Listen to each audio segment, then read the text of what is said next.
Hai guys, Assalamualaikum warahmatullahi wabarakatuh. Sebelumnya perkenalkan kembali, nama saya Asi Lili Putri Rahayu dengan NIM 226121069 dari kelas 5B. Mazhab tasawuf itu ada 3. Yang pertama ada tasawuf falsafi, yaitu pendekatan tasawuf yang lebih bersifat filosofis dan teoritis. Pendekatan ini berusaha menjelaskan hakikat tasawuf melalui logika, filosofi, dan juga konsiderasi rasional.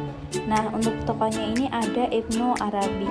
Untuk ajarannya itu ada 3, yaitu ada Wahdat al-Wujud, yang kedua ada Maqamat dan Ahwal, dan yang terakhir ada Ma'rifah. Yang kedua ada tasawuf akhlaki, yaitu pendekatan tasawuf yang fokus pada pembentukan akhlak atau moralitas dan juga karakter. Pendekatan ini menekankan pentingnya pembentukan perilaku yang baik, sifat-sifat terpuji, dan kesempurnaan moral sebagai bagian dari perjalanan spiritual seorang muslim. Tokohnya ada Imam Al-Ghazali. Untuk ajarannya terdapat 3, yaitu ada tazkiyah, yang kedua ada akhlak mulia, dan yang terakhir ada ikhlas. Yang ketiga yaitu ada tasawuf amali, yaitu pendekatan tasawuf yang lebih bersifat praktis dan juga ritualistik, yang berfokus pada amal perbuatan, ibadah, dan praktik-praktik spiritual yang dilakukan sehari-hari untuk mendekatkan diri kepada Allah. Pendekatan ini menekankan pentingnya kerja nyata atau amal dalam perjalanan spiritual. Untuk tokohnya terdapat Imam Junaidi al-Baghdadi dan Syekh Abdul Qadir al-Jilani. Untuk ajarannya terdapat 3, yaitu zikir, riyadah, dan juga tawakal. Taubat menurut Syekh Zunun al-Misri. Yang pertama ada taubat dari dosa atau taubat al-awamil. Taubat ini adalah taubat yang paling dasar dan juga awal, yang dilakukan oleh seseorang ketika ia menyadari bahwa dirinya yang telah melakukan dosa atau kesalahan yang melanggar perintah Allah. Yang kedua ada taubat dari kehidupan dunia atau taubat al-khalis, yang berarti taubat yang kedua ini adalah taubat yang lebih dalam, yaitu taubat dari cinta dunia dan segala hal yang dapat mengalihkan seseorang hamba dari tujuan utamanya, yaitu mendekatkan diri kepada Allah. Taubat ini menyiratkan penyerahan total diri dan penghindaran dari godaan duniawi. Yang ketiga ada taubat dari kelekaan atau taubat al-mutaba'ah, taubat dari kelalaian dalam mengingat Allah. Pada tahap ini, seseorang bertobat dari kegagalan untuk tetap hadir di hadapan Allah dalam setiap aspek kehidupannya. Seperti halnya seseorang hamba menyadari bahwa dirinya telah terlena dan tidak benar-benar menghadirkan Allah dalam setiap aktivitasnya. Syariat.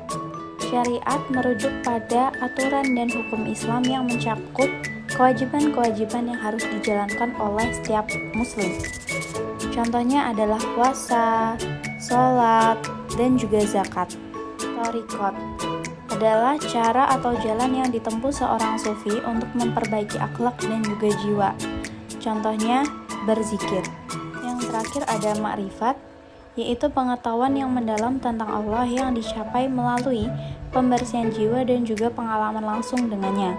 Ma'rifat lebih bersifat batin dan merupakan pengalaman spiritual yang didapat setelah melalui tahap-tahap syariat dan juga thariqat. Contohnya, yang pertama, merasakan kehadiran Allah dalam setiap peristiwa.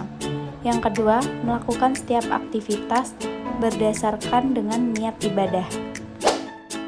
Mahabbah ilahiyah sendiri merupakan bentuk cinta yang sangat mendalam kepada Allah yang tercermin dalam ketaatan, akhlak yang mulia, dan perubahan positif dalam diri seseorang. Tanda mahabbah ilahiyah yang pertama yaitu meningkatkan ketaatan dalam ibadah. Mereka melakukan ibadah tidak hanya sekedar kewajiban, tetapi juga sebagai cara untuk mendekatkan diri kepada Allah dengan keikhlasan yang mendalam. Yang kedua ada rasa cinta yang mendalam terhadap Al-Quran. Seseorang yang mencintai Allah akan merasa kerinduan yang kuat terhadap Al-Quran, baik untuk membaca, mendengarkan, maupun memahaminya.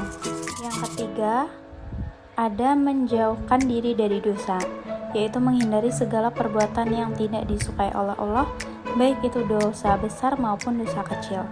Keempat, yaitu rasa takut antara harapan dan juga cinta. yang maksudnya cinta kepada Allah membuat seseorang merasa takut akan kemurkaannya, tetapi juga sangat berharap pada rahmat dan juga ampunannya. Rasa takut ini bukanlah ketakutan yang membuat putus asa, tetapi lebih kepada rasa hormat dan juga penghambaan yang mendalam. Kelima, ada tawakal, yaitu berserah diri dan pasrah kepada kehendak Allah setelah berusaha. Yang keenam, ada mengikuti sunnah Nabi. Seseorang yang mencintai Allah akan mengikuti sunnah Rasulullah, baik dalam ucapan, perbuatan, maupun akhlaknya, karena mereka meyakini bahwa mengikuti Nabi adalah jalan menuju Allah. 7. Meningkatkan kepedulian sesama. Cinta kepada Allah mendorong seseorang untuk lebih banyak berbuat kebaikan dan membantu sesama tanpa mengharapkan imbalan. 8. Fokus pada akhirat. Seseorang tidak tergoda oleh keindahan duniawi yang bersifat sementara. Ia lebih memfokuskan perhatian dan usahanya pada kehidupan akhirat dengan beramal salih dan mengejar ridho Allah. 9. Sadar akan keagungan Allah, yaitu cinta kepada Allah mendorong seseorang untuk lebih mengenal dan memahami sifat-sifat Allah yang maha indah. Dan yang terakhir yaitu memiliki rasa syukur, selalu merasa syukur atas segala nikmat yang diberikannya, baik yang besar maupun yang kecil. Konsep ajaran tasawuf ada 4. Yang pertama ada wahdat al-syuhud, yang berarti seorang sufi melihat dunia ini sebagai tampilan atau tampakannya Allah, dan segala sesuatu yang ada di dunia ini, termasuk dirinya sendiri, hanyalah persepsi atau saksi-saksi dari keesaan Allah. Analoginya seperti seorang pengrajin, meskipun memiliki banyak karya yang berbeda-beda, namun semua itu berasal dari tangan dan niat si pengrajin. Untuk contohnya, ketika seseorang melihat keindahan alam, dia tidak hanya melihat partikelnya saja, tetapi merasakan kehadiran Allah di dalamnya. Setiap ciptaan menjadi sebuah perwujudan dari Sang Pencipta. Yang kedua ada wahdah al-wujud, yaitu segala sesuatu yang ada di dunia ini, termasuk manusia dan alam semesta, hanyalah manifesti atau bayangan dari wujud Tuhan. Analoginya, air yang mengalir dalam banyak sungai dan danau, meskipun ada banyak saluran yang berbeda, pada hakikatnya semuanya berasal dari laut yang sama. Untuk contohnya, setiap orang, benda, dan peristiwa yang terjadi adalah manifesti dari satu wujud yang mendasari segala sesuatu, yaitu Allah. Yang ketiga ada hulul. Allah bisa dilihat atau dialami dalam bentuk fisik atau jiwa manusia. Dan ini bukan berarti Allah menjadi ciptaan, tetapi kehadirannya yang meresap ke dalam ciptaan tersebut. Untuk analoginya, seseorang merasakan ilham atau pengalaman spiritual mendalam. Ia bisa merasakan adanya kehadiran Tuhan dalam dirinya.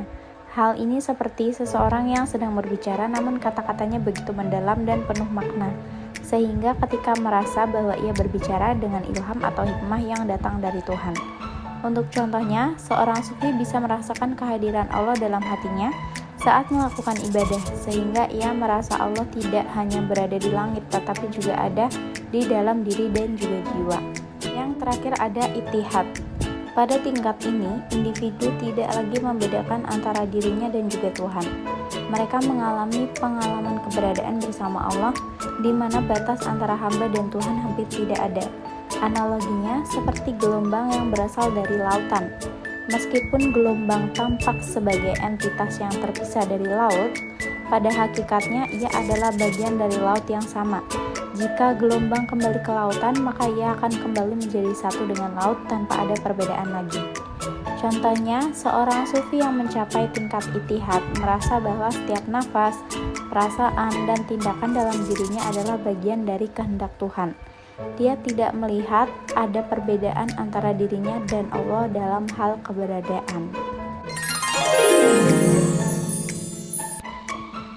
Thank you for watching. Bye guys.